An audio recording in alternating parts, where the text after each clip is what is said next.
রমাদান উপলক্ষে রাতের বেলায় তারাবির সালাত আদায় করা, কিয়াম করা, রাতে সালাত আদায় করা দাঁড়িয়ে। নবী করিম সাল্লাল্লাহু আলাইহি সাল্লাম বলেছেন, মান কামা রমাদানা ঈমানান ওয়া ইহতিসাবা গুফিরা লাহু মা তাকাদ্দামা মিন যামবি। যে ব্যক্তি রমজান মাসে দাঁড়িয়ে ঈমানের সাথে, ইখলাসের সাথে, আল্লাহর কাছ থেকে সওয়াব পাওয়ার আশায় তারাবির নামাজ পড়বে, গুফিরা লাহু মা তাকাদ্দামা মিন যামবি, আল্লাহ রাব্বুল আলামিন তার পূর্বের সমস্ত গুনাহগুলো মাফ করে দিবেন। এই জন্য রমাদান মাসে একজন ইমানদার তারাবির নামাজ পড়বেন। তবে তারাবির নামাজ পড়াটা এটা আমাদের জন্য রোজা রাখার মতো এরকম ফরজ করা হয় নাই, এটা সুন্নাহ।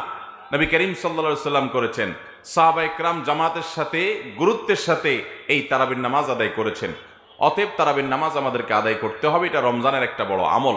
তারাবির নামাজ আদায়ের ক্ষেত্রে আমাদের লক্ষ্য রাখতে হবে খুব বেশি মাত্রাতিরিক্ত তাড়াহুড়া যেন না হয়। তাড়াহুড়া যদি হয়, হাফেজ সাহেবের তেলাওয়াত যদি আমরা না বুঝি, কোনো কিছু অতিরিক্ত যদি হুলস্থুল করা হয়, তাহলে সেক্ষেত্রে সেই তারাবি কখনো আল্লাহর কাছে আমাদেরকে নৈকট্যপ্রাপ্ত বান্দাদের কাতারে শামিল করবে না। এটা আমাদেরকে উপযুক্ত সওয়াবের উপযুক্ত করবে না। এজন্য তারাবি হতে হবে মিডিয়াম পর্যায়ে, কমপক্ষে যত আস্তে যত ধীরে হতে পারে সেটা ততই ভালো। তাড়াহুড়ো কোনো অবস্থাতে করা যাবে না।